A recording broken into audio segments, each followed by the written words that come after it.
ഇപ്പോൾ പെരിയ കേസിലെ വിധി ഹൈക്കോടതി മരവിപ്പിച്ചിരിക്കുകയാണ്. അതിൽ 4 പ്രതികൾക്ക് ശിക്ഷാവിധി, ഇപ്പം മുൻ MLA അടക്കം ഉള്ള ആളുകളുടെ ശിക്ഷാവിധി ഹൈക്കോടതി മരവിപ്പിച്ചിരിക്കുകയാണ്.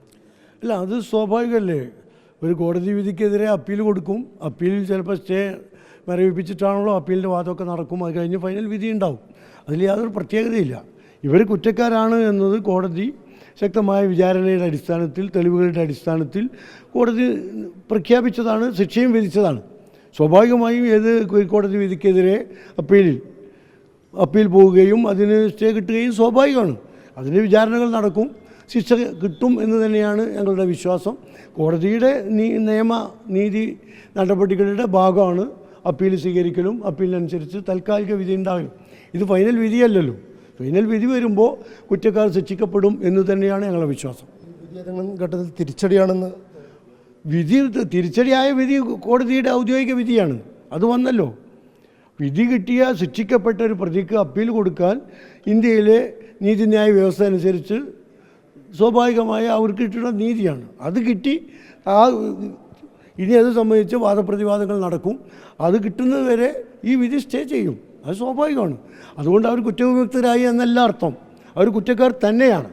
ആ വിധി നടപ്പാക്കുന്നതിന് അപ്പീലിലെ തീരുമാനം വരുന്നവരെ ഒരു മരവിപ്പിക്കൽ, ഒരു സ്റ്റേ കൊടുത്തു എന്ന് മാത്രമേ ഉള്ളൂ. അത് വിധിയല്ല. യഥാർത്ഥ വിധി നേരത്തെ വന്നതാണ്.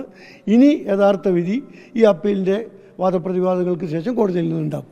നേരത്തെ തന്നെ ഈ വിധിയിൽ അതൃപ്തി പ്രകടിപ്പിച്ചിരുന്നു കുടുംബം. വേണ്ടത്ര രീതിയിലുള്ള ശിക്ഷ പ്രതികൾക്ക് ലഭിച്ചില്ല എന്നുള്ളതായിരുന്നു കുടുംബം പറഞ്ഞിരുന്നത്.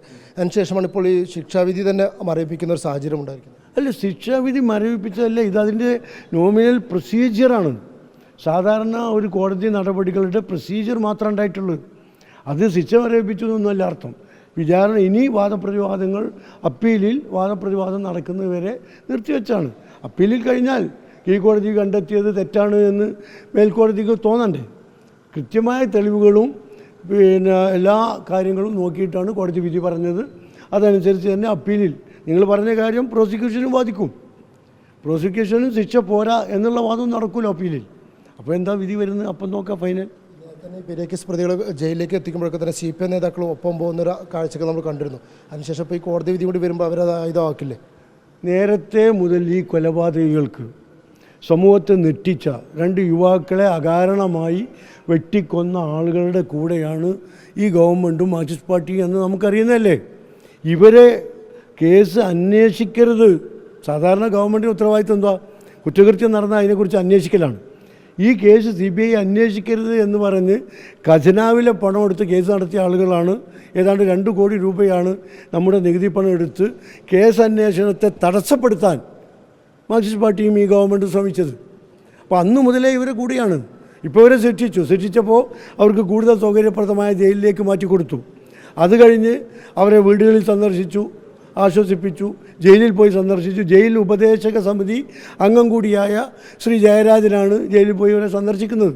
അപ്പോൾ ജയിലിൽ പ്രതികൾക്ക്, കുറ്റവാളികൾക്ക്, കുറ്റം ചെയ്തു എന്ന് കോടതി കണ്ടെത്തിയ ആളുകൾക്ക് സൗകര്യമുണ്ടാക്കാനും സുരക്ഷ ഉണ്ടാക്കാനുമാണ് ഈ ഗവൺമെൻറ്റും അതിലെ മുതിർന്ന ആളുകളും ശ്രമിച്ചുകൊണ്ടിരിക്കുന്നത്. അത് സമൂഹത്തോടുള്ള വെല്ലുവിളി തന്നെയാണ്. കുറ്റകൃത്യത്തെ പ്രോത്സാഹിപ്പിക്കുകയാണ്. അല്ല, ഈ അജണ്ട മീറ്റിംഗിലുണ്ടാവില്ല. ഈ യോഗത്തിൽ എന്താണ് പ്രധാനമായി സംസ്ഥാന ഭാരവാഹികളുടെ യോഗം എന്ന് വിളിച്ചിട്ടുള്ളത് വയനാട് പുനരധിവാസം സംബന്ധിച്ചാണ്. അവിടെ ഇരകളാക്കപ്പെട്ട മനുഷ്യർക്ക് 100 വീട് പാർട്ടി വാഗ്ദാനം ചെയ്തിട്ടുണ്ട്. ബഹുമാനപ്പെട്ട തങ്ങളുടെ ആഹ്വാനമനുസരിച്ച് കോടികളാണ് ഞങ്ങൾക്ക് കിട്ടിയത്. അത് ഞങ്ങളുടെ കയ്യിലുണ്ട്. അവർക്ക് മറ്റ് ആശ്വാസ നടപടികളൊക്കെ ഞങ്ങൾ 2 കോടിയുടെ സേവന പ്രവർത്തനങ്ങൾ ഞങ്ങൾ ചെയ്തു. അത്യാവശ്യ സാധനങ്ങൾ കൊടുക്കലും ചികിത്സാ സഹായം നൽകലും പോക്കറ്റ് മണി കൊടുക്കലും ഒക്കെ അടക്കം 2 കോടി രൂപ ഞങ്ങൾ ചെലവഴിച്ച് കഴിഞ്ഞു. ഇനി ഞങ്ങളുടെ മെയിൻ പ്രഖ്യാപനമാണ് ഈ 100 വീടുകൾ ഉണ്ടാക്കി കൊടുക്കുക എന്നത്. അത് ഞങ്ങൾക്ക് തുടങ്ങണം. അത് തുടങ്ങാൻ ഗവൺമെൻറ്റാണ് ഇപ്പോൾ തടസ്സം. കാരണം അവർ തടസ്സപ്പെടുത്തുകയല്ല, അവർ പുതിയ നിലപാടുകളും പുതിയ കാര്യങ്ങളൊക്കെ ഇപ്പോൾ കഴിഞ്ഞ ദിവസം മുഖ്യമന്ത്രി വിളിച്ച യോഗത്തിൽ ഞങ്ങൾ പങ്കെടുത്തു. ആ യോഗത്തിലൊക്കെ അവർ മുന്നോട്ട് വെച്ച നിർദ്ദേശങ്ങളുണ്ട്. ഗവൺമെൻറ് ഭൂമി ഏറ്റെടുക്കും, എന്നിട്ട് ഞങ്ങൾക്കതിൻ്റെ പ്രത്യേക സ്ഥലം തരാം, ഒരുമിച്ച് ഉണ്ടാക്കുക എന്നൊക്കെയാണ് ഗവൺമെൻറ്റിൻ്റെ പ്രഖ്യാപനം ഉണ്ടായത്. അതിനെക്കുറിച്ച് ഇന്ന് ഭാരവാഹികൾ ആലോചിച്ചിട്ട് മുഖ്യമന്ത്രിക്ക് എന്ത് മറുപടി പറയണം, ഈ കാര്യത്തിൽ എന്ത് തീരുമാനമെടുക്കണം എന്ന് ആലോചിക്കാനാണ് ഇന്ന് കൂടുന്നത്. ഈ സമകാലിക രാഷ്ട്രീയ വിഷയങ്ങൾ കൂടി സ്വാഭാവികമായും ചർച്ചയായില്ലേ? ഞങ്ങളുടെ സംസ്ഥാന ഭാരവാഹികളുടെ യോഗം ആയതുകൊണ്ട്, ഞങ്ങളൊക്കെ രാഷ്ട്രീയത്തിൽ ഇടപെടുന്ന ആളുകളായതുകൊണ്ട് കാര്യങ്ങൾ ആലോചിക്കും. അല്ല, അത് ഞങ്ങളല്ലല്ലോ ആലോചിക്കേണ്ടത്. മുന്നണി വിപുലീകരണം UDF ഒന്നിച്ച് ആലോചിക്കണ്ടേ? ലീഗിന്റെ അഭിപ്രായം പറയണേ. ലീഗിൻ്റെ നിലപാട് ഞങ്ങളോട് ചോദിക്കുമ്പോഴല്ലേ പറയാൻ പറ്റുള്ളൂ. ഞങ്ങളോട് UDF അതിനെപ്പറ്റി ചോദിച്ചിട്ടില്ല.